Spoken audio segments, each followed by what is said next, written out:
Welcome my dear rockets. दोस्तों, आवाज में आपको थोड़ा फर्क महसूस हो सकता है क्योंकि स्टूडियो के जो अकॉस्टिक्स है उसमें प्रॉब्लम आ चुकी है कुछ। खैर, बढ़ते हैं आगे। हर किसी को लगता है कि मुझे ही क्यों इतनी प्रॉब्लम्स फेस करनी पड़ती हैं, मेरी लाइफ में इतना बुरा क्यों हो रहा है। पर आज की मूवी के एंड में आपकी आंखों में आंसू होंगे और आप समझ पाएंगे कि हम कितने लकी हैं और जिन्हें हम अपनी प्रॉब्लम समझते हैं इस कहानी के इंसिडेंट्स के मुकाबले वो कुछ भी नहीं है। इस मूवी की डायरेक्टर का नाम सुनकर इस मूवी को देखने का इंटरेस्ट और भी बढ़ जाएगा। एंजेला जोली। इन्हें एक्टर के तौर पर तो आप जानते ही हैं, लेकिन शायद ही आपको पता होगा कि ये इतनी अच्छी और क्रिटिकली अक्लेम्ड मूवी डायरेक्टर भी है। ये एक सोशल एक्टिविस्ट भी हैं जिन्होंने इंटरनेशनली कई मुश्किल जगहों पर जाकर वहां के लोगों की मदद की है। उसी दौरान एंजेला ने एक बुक पढ़ी थी जो सत्य घटना पर आधारित है। बुक पढ़ते ही एंजेला ने डिसाइड कर लिया कि वो इस रियल स्टोरी को एक मूवी का रूप देगी ताकि दुनिया भर के लोग इसको देखें और समझें कि युद्ध से किसी को कोई लाभ नहीं होता और आम लोगों की क्या हालत हो जाती है। ये कंबोडिया देश की कहानी है और इस मूवी को वहां की ऑफिशियल लैंग्वेज खमेर भाषा में बनाया गया है। इस वीडियो को एंड तक देखिए और मुझे यकीन है कि आप जरूर लाइक करेंगे।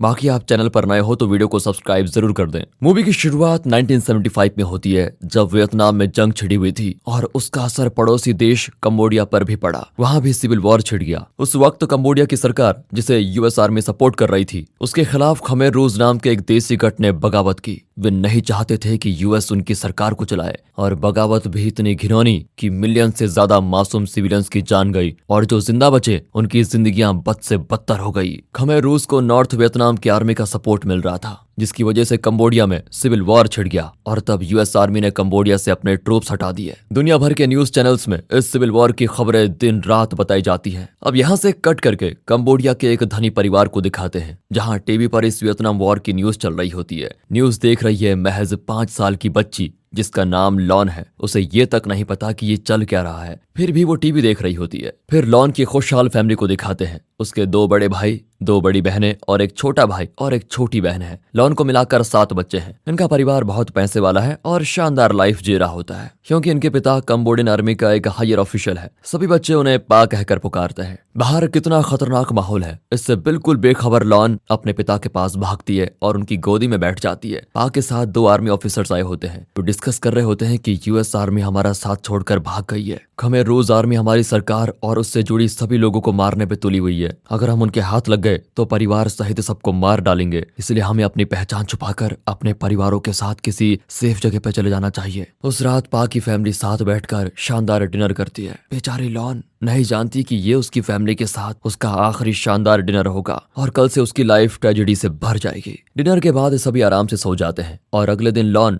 सड़क पर अपने फ्रेंड के साथ खेल रही होती है। तभी कुछ लोग हाथ में सफेद फ्लैग लेकर बहुत ही खुशी से चलकर जा रहे होते हैं। वे कहते हैं कि यूएस आर्मी हमारा देश छोड़कर जा रही है और अब हम उनके गुलाम नहीं। आम लोग भी बड़े खुश नजर आते हैं। अचानक लॉन का बड़ा भाई भीड़ को हटाकर लॉन के पास आता है और उसे खींचकर अंदर लेके जाता है। लॉन बेचारी समझ नहीं पाती कि भैया इतनी टेंशन में क्यों है। तभी वो देखती है कि खतरनाक वेपन्स लेकर कुछ लोग आ रहे हैं जो दिखने में सोल्जर्स जैसे लगते हैं। यही वो बागी खमेर रूस आर्मी है जो इस जगह पर अब अपना कब्जा जमा रही है। अब घर का माहौल एकदम से चेंज हो चुका है। सभी टेंशन में हैं और जरूरत की चीजें जल्दी जल्दी पैक कर रहे होते हैं। वे बच्चों को भी सबसे इंपॉर्टेंट चीज पैक करने के लिए कहते हैं। लॉन सोचती है कि शायद हम वेकेशन पे जा रहे हैं। वो अपने फेवरेट ड्रेसेस और डॉल्स भी पैक कर लेती है। फिर वे बाहर जाते हैं तो देखते हैं कि उस जगह को ही नहीं बल्कि पूरी सिटी को खमेर रूस ने ऑक्यूपाई कर लिया है। वो सोल्जर्स जो सफेद फ्लैग हिला रहे थे वे कहते हैं कि अब तो यूएस आर्मी जा चुकी है, अब हम आपस में क्यों लड़े। लेकिन खमेर रूस के लोग नहीं मानते और सारे सोल्जर्स को अपने कब्जे में ले लेते हैं। वे लोगों को बताते हैं कि सब लोग सिटी को खाली करके कहीं और चले जाओ क्योंकि यूएस आर्मी गई नहीं है बल्कि यहाँ बॉम्ब फेंकने वाली है, इसलिए यहाँ रहना आप लोगों के लिए सेफ नहीं है। 3 दिन के बाद सब कुछ ठीक हो जाएगा तब लौट आना। इस तरह वे शहर को ही खाली कर रहे होते हैं। सोचिए उन लोगों की मनोदशा कैसी होगी। आप अपने घर में पीसफुल जिंदगी जी रहे हैं और बड़ी मुश्किल से और मेहनत से काम करके आपने अपना घर बनाया और नौकरी करके गुजारा कर रहे हैं और अचानक एक दिन आपको वो सब छोड़कर कहीं जाना पड़े जहाँ ना कोई घर होगा, ना नौकरी, ना सहूलियत की चीजें, तो कैसा होगा। वैसे ही दुविधा में अपना शहर, अपना घर, सब कुछ छोड़कर इन लोगों को जाना पड़ रहा है। लॉन भी अपनी फैमिली के साथ एक ट्रक में जा रही होती है। उसके समझ में नहीं आता कि सब लोग एक साथ वेकेशन पे कैसे जा सकते हैं और ये लोग पैदल क्यों चल रहे हैं। पा जो कि एक आर्मी ऑफिसर है वो अपनी पहचान छुपाकर एक आम आदमी की तरह अपनी फैमिली को लेकर शहर से बाहर निकल रहा है। रात हो जाती है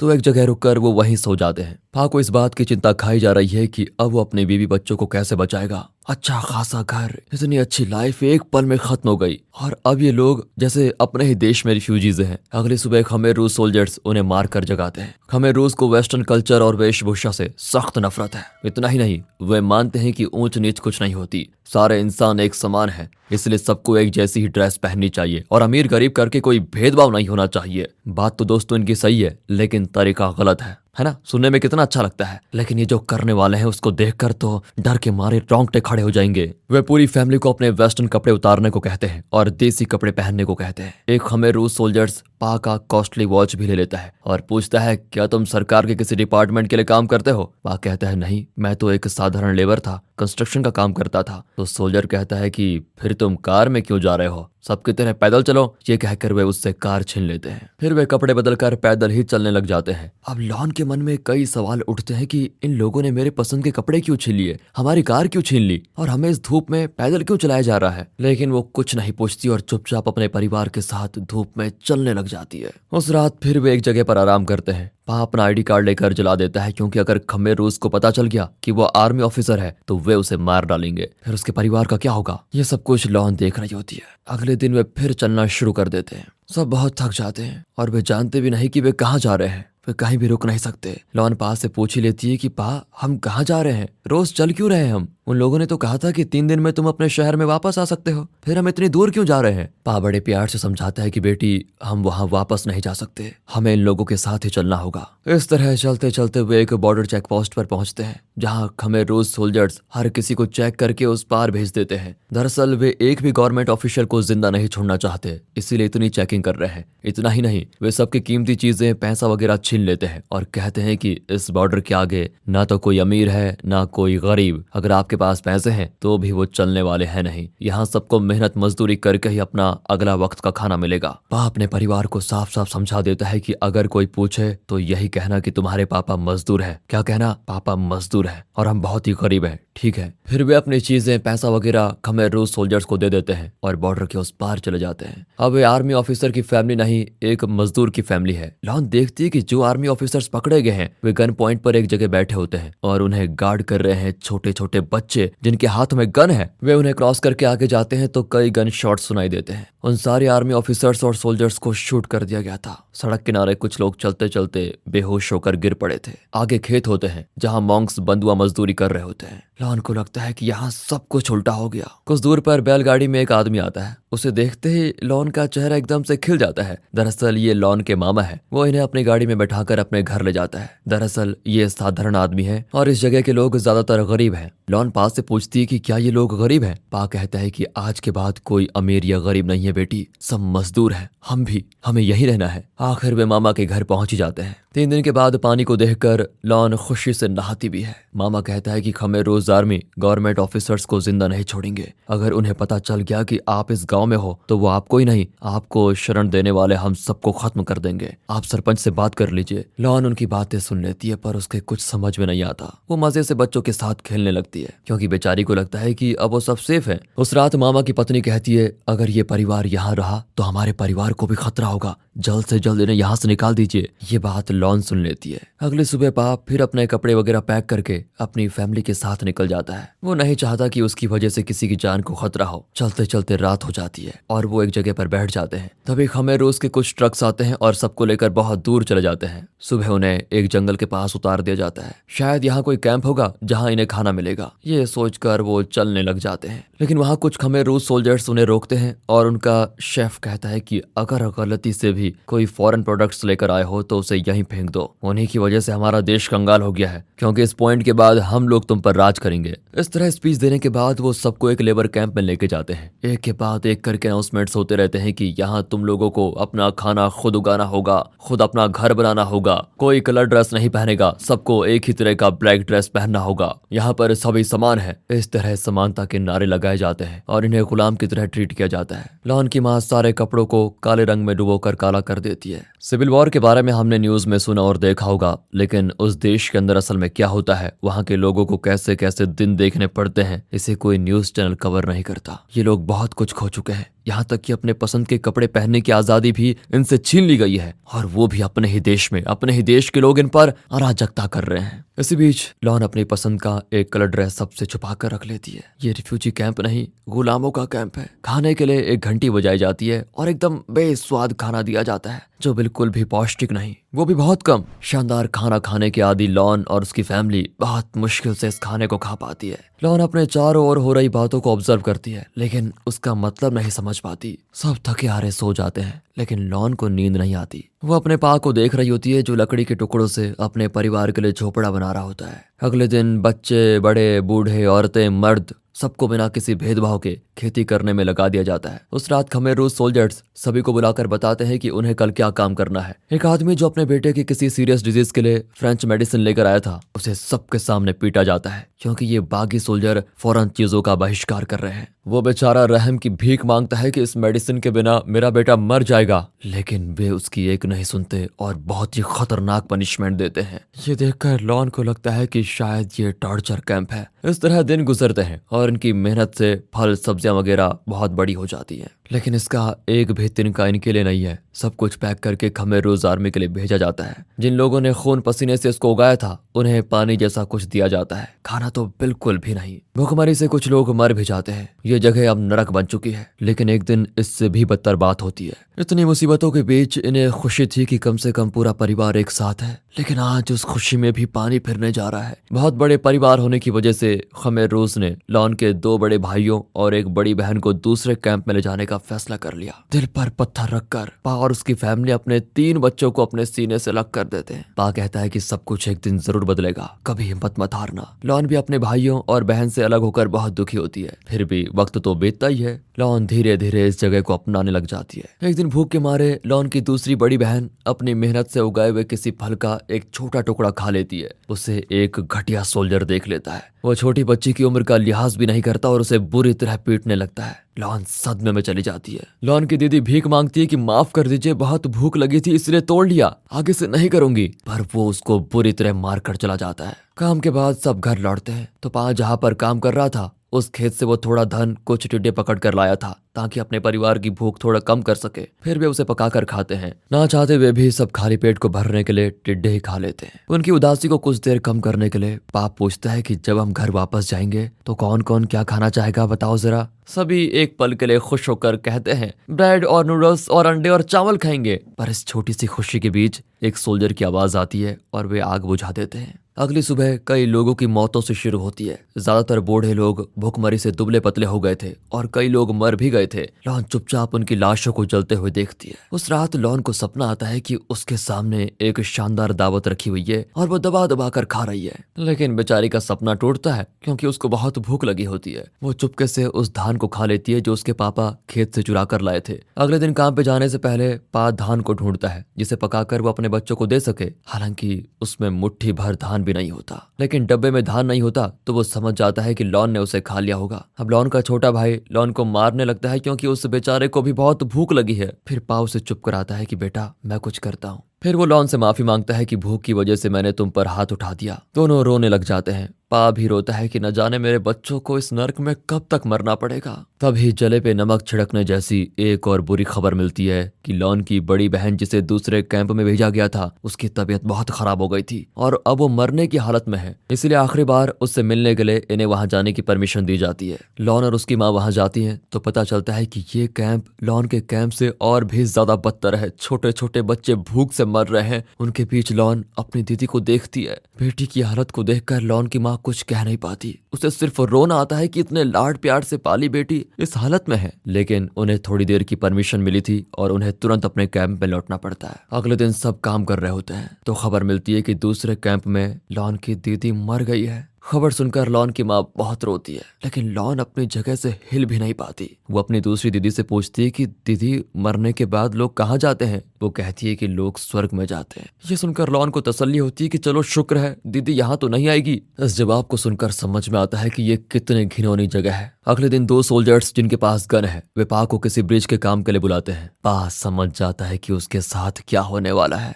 इतने दिन यहाँ रहकर लॉन भी समझ चुकी है कि यहाँ अच्छा तो कुछ भी नहीं हो सकता। वो अपने पापा का चेहरा देखकर समझ जाती है कि बस अब वो वापस नहीं आने वाले। दरअसल सोल्जर को पता चल चुका था कि पा गवर्नमेंट ऑफिशियल है और वे उसे खत्म करने जा रहे हैं। जाने से पहले पा अपनी पत्नी से आखिरी बार अलविदा कहता है। वो फूट फूट कर रोती है, लेकिन पा समझाता है एक ना एक दिन तो ये होना ही था, तुम बच्चों का ख्याल रखना। बाहर तीनों बच्चे खड़े होते हैं। लॉन बात को समझकर अपने पापा को कसकर गले लगा लेती है। उसे शांत करके पा अपने बेटे से कहते हैं, मेरे आने तक तुम माँ और बहनों का अच्छे से ख्याल रखना। उस रात लॉन इमेजिन करती है कि वो सोल्जर्स पापा को जंगल में ले जाकर जान से मार रहे हैं। तभी लॉन की छोटी बहन भूख से रोने लग जाती है। लॉन का छोटा भाई बाहर जाकर कोई फल तोड़ता है, लेकिन एक सोल्जर उसको देख लेता है और बहुत ज्यादा मारता है। वो हाथ जोड़कर माफी मांगता है, लेकिन वो उसके सर पे जोर से मारता है और बेचारे के खून निकलने लग जाता है। फिर वो रोता हुआ घर आता है तो उसकी माँ उस पर दवा लगाती है। तब उनकी माँ फैसला करती है अब वो अपने बच्चों को यहाँ मरने नहीं देगी। वो अपनी सबसे छोटी बच्ची को साथ रख लेती है और लॉन उसकी बड़ी बहन और उसके छोटे भाई से कहती है, तुम तीनों यहाँ से बाहर जाओ और अलग अलग दिशाओं में चले जाओ। जहां भी तुम्हें कोई कैंप नजर आए वहां चले जाना और खुद को अनाथ बताकर वहां रह लेना। वो जगह इस नरक से तो अच्छी होगी। ये कहकर वो तीनों को 3 फैमिली फोटोज देती है जो वो साथ लाई थी। वो रोते हुए एक दूसरे से अलग हो जाते हैं और तीनों बच्चे जंगल में चले जाते हैं। सुबह वो एक जगह पहुंचते हैं जहाँ बिना सर के एक बुद्ध की मूर्ति होती है। तीनों प्रे करते हैं कि किसी तरह वे अपनी फैमिली के साथ जुड़ जाए। फिर लॉन का छोटा भाई अलग रास्ते पर निकल जाता है। लॉन और उसकी दीदी दूसरी तरफ चले जाती है। जंगल में बहुत दूर चलते चलते वो एक सोल्जर गैंग को देखते हैं। वे पूछते हैं कि तुम दोनों कौन हो? तो लॉन कहती है, हम अनाथ हैं और अपना रास्ता भूल गई है, हमारा कोई नहीं है। एक सोल्जर उन्हें पास के कैंप का रास्ता बताता है। लॉन और उसकी दीदी उस कैंप में जाती हैं और खुद को अनाथ बताकर वहां रहने लग जाती हैं। यहाँ पर भी इन्हें खेत में काम करना पड़ता है, लेकिन पहले वाले कैंप के मुकाबले यहाँ इन्हें अच्छा खाना दिया जाता है, भूखा नहीं मारा जाता। वहाँ उनकी क्लासेस भी होती हैं जिनमें बच्चों को सिखाया जाता है कि वियतनामीज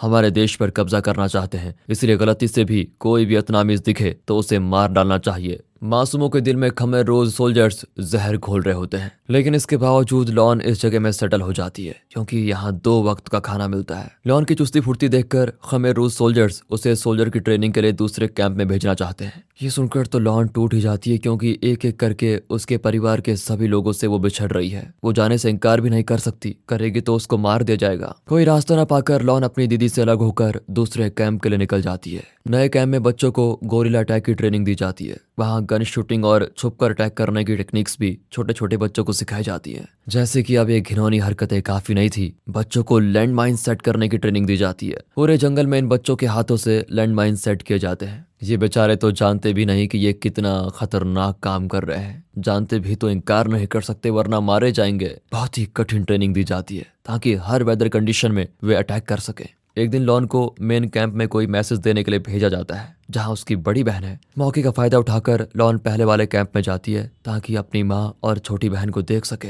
लेकिन वहां कोई नहीं होता। शायद सब मर चुके हैं और सोल्जर्स ने भी उस जगह को छोड़ दिया होता है। वो अपने झोपड़े में जाकर देखती है जहाँ चीजें बिखरी होती हैं। तभी एक औरत आकर बताती है सब मर चुके हैं। ये सुनकर लॉन बहुत रोती है और इमेजिन करती है कि उसकी माँ मरी पड़ी है और उसकी छोटी बहन को सोल्जर्स ने मार डाला। लॉन जी भर के रोती है और फिर जब आंसू सूख जाते हैं तो अपने प्रेजेंट कैंप में लौट आती है। उसकी ट्रेनिंग जारी रहती है और लॉन बहुत ही जल्द सीख भी लेती है। अचानक एक रात लगातार शूटिंग की आवाज आती है। दरअसल वियतनामीज आर्मीज ने खमेर रूस के इस कैंप पर हमला बोल दिया था। कैंप के सभी बच्चे यहाँ वहाँ भागने लगते हैं। खमेर रूस सोल्जर्स भी बचने के लिए भागते हैं। अब इस मौके का फायदा उठाकर लॉन वहां से बचकर पास वाले मेन कैंप में जाती है जहाँ उसकी दीदी है, पर वहाँ हर तरफ आग लगी होती है और सब जान बचाकर भाग रहे होते हैं। लेकिन लॉन अपने परिवार के आखिरी मेंबर यानी अपनी दीदी को खोना नहीं चाहती। वो रोती तड़पती हुई अपनी दीदी को पुकारती है। यहाँ होता है सीन कट। अगले दिन कैंप के सभी लोग वियतनामीज ट्रूप्स द्वारा चलाए जा रहे कैंप की ओर बढ़ते हैं जहाँ वे खमेर रूस सोल्जर से सेफ रहेंगे।